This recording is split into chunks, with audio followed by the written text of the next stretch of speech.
여러분은 취미 생활이 있으십니까? 저는 작년이 됐죠. 작년 후반기부터 새롭게 시작한 취미 생활이 있습니다. 이 파워리프팅이라는 운동인데요. 이게 헬스랑 비슷합니다. 이 헬스는 잘 아시죠? 근데 조금 다릅니다. 헬스는 이 몸을 이쁘게 만드는 운동이죠. 그래서 바벨을 10번, 20번 들었다 내리고 하면서 근육을 만드는 운동인데, 파워리프팅은 그냥 무거운 것을 한 번 이제 들었다 내리면 끝입니다. 예, 그래서 이렇게 무거운 100kg, 200kg 되는 쇳덩이를 한 번 딱 들면 끝이에요. 그래서 근육을 만들고 이런 건 신경 쓰지 않습니다. 아니, 그런 걸 왜 하는 건가 이해가 잘 안 되실 겁니다. 그냥 자기 만족인 거죠. 근데 그냥 저는 그게 너무 재미있었습니다. 그래서 정말 그것에 깊이 빠져들었습니다. 그래서 일주일에 3번씩 꾸준히 헬스장을 갔고, 비디오로 제 자세를 찍고 교정하고 PT도 받고, 그리고 막 닭가슴살도 씹어 먹으면서 운동을 열심히 했습니다. 너무 즐거웠어요. 그런데 이제 문제가 있었죠. 코로나라는 게 덮친 겁니다. 2.5단계가 되면 헬스장이 셧다운 되지 않습니까? 그래서 제가 그것 때문에 아주 코로나로 정말 전전긍긍했습니다. 솔직히 제가 고백하면 이 목사라는 놈이 이 교회 비대면 예배보다 헬스장 문 닫는 것에 더 걱정을 많이 했던 것 같습니다. 제가 이 자리를 빌어서 회개를 합니다. 아무튼 제가 그 정도로 정말 거기에 빠져들었다는 얘기입니다. 그런데 지금 어떻겠습니까? 벌써 헬스장을 못 간 지가 한 달 가까이 되어 갑니다. 그러나 인간은 어떻게든 환경에 적응하는 동물이죠. 그래도 내가 무거운 걸 어떻게든 좀 들어봐야겠다, 이런 일념으로 제가 하고 있는 운동이 있습니다. 저는 이제 한 달째 아내를 등에 업고 스쿼트를 하고 있습니다. 그리고 집에 아기들이 셋이 있는데 아기들을 등에 올리고 푸시업을 합니다. 만족도가 아주 좋습니다. 아기들도 좋아하고 아내도 제가 볼 땐 좀 좋아하는 것 같습니다. 놀이기구 타듯이 좋아합니다. 사실 아내랑 저랑 나이 차이가 꽤 납니다. 제가 아내보다 8살이 많거든요. 지금 도둑놈이라고 생각하셨습니까? 네, 맞습니다. 그래서 제가 업어 키워야죠. 업어 키워야 되니까 이제 등에 업고 스쿼트를 하는 겁니다. 그리고 제가 운동을 열심히 해야죠. 1분 1초라도 제가 젊어야지 또 젊은 아내랑 또 쿵짝을 맞출 거 아닙니까? 제가 늙어 보십시오. 또 얼마나 또 젊은 아내가 마음이 슬프겠습니까? 제가 이런 이야기를 주변에 했더니 제 친구들, 또 특히 형님들이 그러더라고요. 야, 너는 정말 이 시대에 보기 드문 사랑꾼이다. 특히 제 친한 형 중에 10살 어린 연하 아내랑 결혼한 형이 있습니다. 저보다 더한 놈이죠. 이제 그 형은 그러더라고요. 야, 대인아, 넌 정말 대단하다. 나는 이제 끝났어. 나는 기력이 다 했어. 힘이 없어.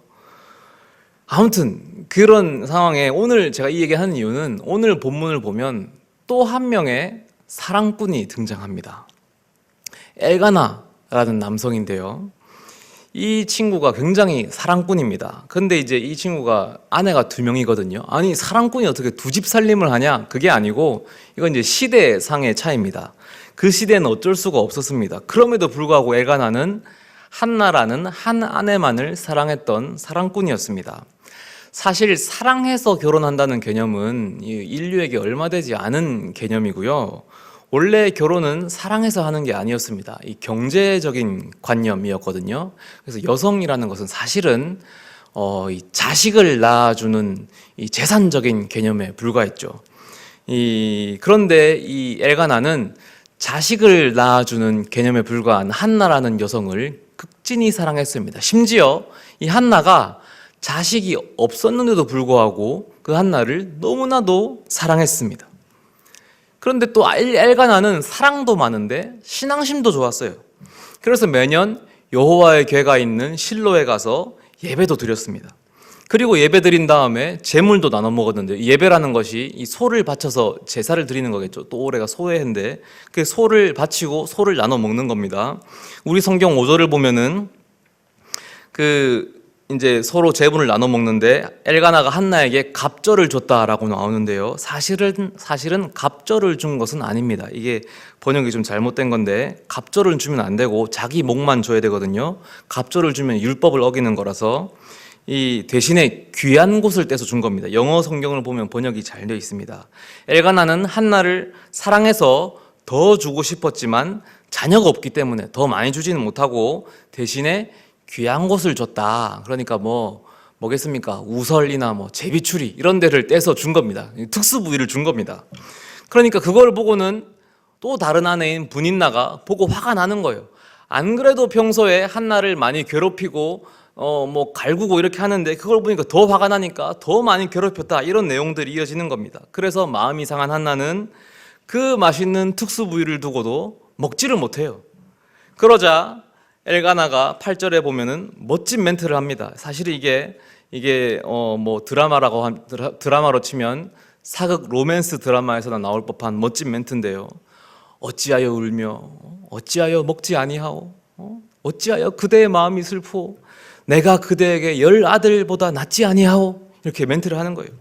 이게 사실 이 멘트를 제가 이런 얼굴로 하니까 별거 아닌 것 같지만 예를 들어 강동원 씨나 송중기 씨나 공유 씨가 멋진 배경음악과 함께 그 얼굴로 한다고 생각해 보세요. 장난 아닐 겁니다. 이렇게 연애 감정이 솟구쳐 오를 겁니다. 괜히 같이 사는 남편분한테 화가 나고 그렇겠죠. 실제로 이제 몇 년 전에 태양의 후예라는 불후의 드라마가 있었죠. 그때 이제 제 친구 중에 한 명이 제 친구가 아내랑 그 드라마를 같이 보고 있었대요. 제 친구가 리모컨을 들고 다시 보기로 그 드라마를 보고 있었는데 제 친구 아내가 아주 중요한 장면을 놓쳤나 봐요. 그래서 제 친구 아내가 제 친구 얼굴을 물끄러미 쳐다보더니 다시 보고 싶었나 봐요. 이렇게 말했답니다. 야, 앞으로 좀 돌려봐 이 오징어야.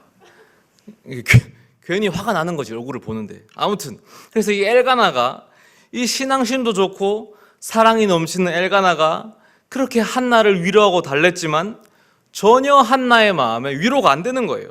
그래서 한나는 계속 성전에 남아서 기도를 합니다. 흐느껴 울면서 한참을 기도를 해요.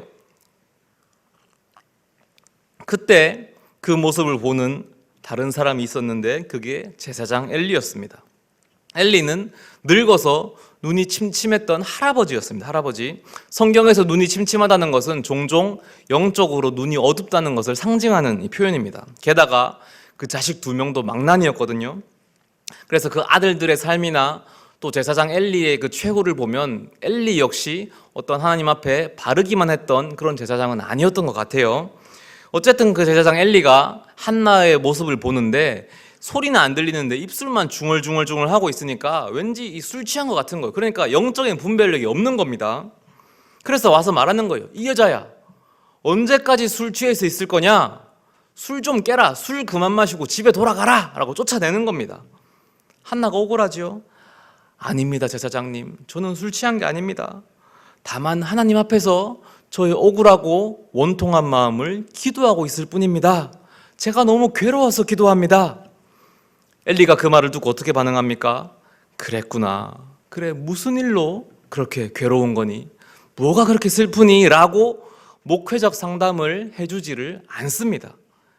엘가나였다면 그랬겠죠. 그런데 엘리는 그 일에 관심이 없어요. 평안히 가라.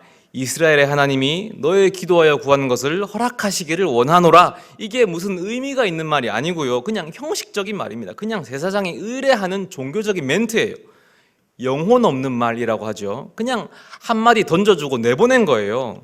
그런데 놀랍게도 이 말이 먹힙니다. 이게 먹혀요. 한나는 엘리의 이 무성의한 말을 듣고 얼굴에 근심이 사라집니다. 걱정 없이 물러 나오고요. 음식도 먹고 삶이 새로워집니다. 자, 오늘 본문에서 슬픈 한나를 위로하는 두 남성이 나왔습니다. 한 남자는 정말 한나를 사랑했어요. 진심 어린 위로의 말을 던졌고요. 그런데 한나는 아무런 위로를 받지 못했습니다. 다른 남자는 한나를 술 취한 여자로 오해했습니다. 관심도 없고 형식적인 말을 던졌어요. 그러나 한나는 마음의 위로를 얻고 그 삶이 새로워졌습니다. 이게 어떻게 된 일입니까? 어째서 신앙심도 좋고 한나를 사랑했던 엘가나의 위로는 힘이 없었습니까? 어째서 영적인 분별력도 없는 이 늙은 제사장의 형식적인 위로가 한나에게 생명과도 같은 힘을 줄 수 있었습니까? 엘리는 운 좋게도 하나님이 하시고자 했던 역사의 길목에 서 있었기 때문입니다. 하나님이 가시는 그 길에 엘리가 서 있었기 때문입니다. 하나님은 한나의 아픔을 보시고 그녀에게 아들을 주시기로, 사무엘을 주시기로 작정하셨습니다. 그런데 마침 엘리가 하나님의 그 계획에 딱 올라탄 거예요. 그리고 축복의 말을 던졌죠. 그러니까 그 말에 권위가 있을 수밖에요. 그 말에 능력이 있을 수밖에 더 있겠습니까? 그러므로 하나님이 어디를 바라보시는가, 하나님이 무엇을 말씀하시는가, 하나님이 어디를 향해 가고 계신가를 아는 것이 중요합니다. 우리가 하나님이 바라보시는 그 자리를 함께 바라볼 때에 하나님의 도구가 될 수 있습니다. 2021년 새해에 많은 계획을 세우고 또 많은 각오를 하고 계실 것입니다. 그러나 사람의 계획, 사람의 생각, 아무리 보기에 거창하고 멋있어 보여도 그것은 한계가 있습니다. 엘가나의 위로는 아무리 달콤하고 따뜻하더라도 사람의 것이었기 때문에 딱 거기까지였습니다. 중요한 것은 하나님의 계획, 하나님의 생각, 하나님의 행하심입니다. 그것을 알고 그 위에 올라타야 됩니다. 바로 그때 우리가 하나님의 도구로 쓰임받을 수 있습니다. 엘리는 운이 좋아서 하나님의 도구가 되었지만 우리는 기도와 깨어 있음으로 주님의 도구가 되기를 원합니다. 최근 유튜버들 사이에는 이 빨대 꽂는다라는 표현이 종종 사용됩니다. 이게 무슨 말이냐면 무명의 유튜버가 대형 유튜버의 이 프로젝트에 함께 출연해가지고 그 유튜버의 인기에 편승하는 거예요. 그래서 함께 인기를 누리는 과정을 빨대 꽂는다라고 표현합니다.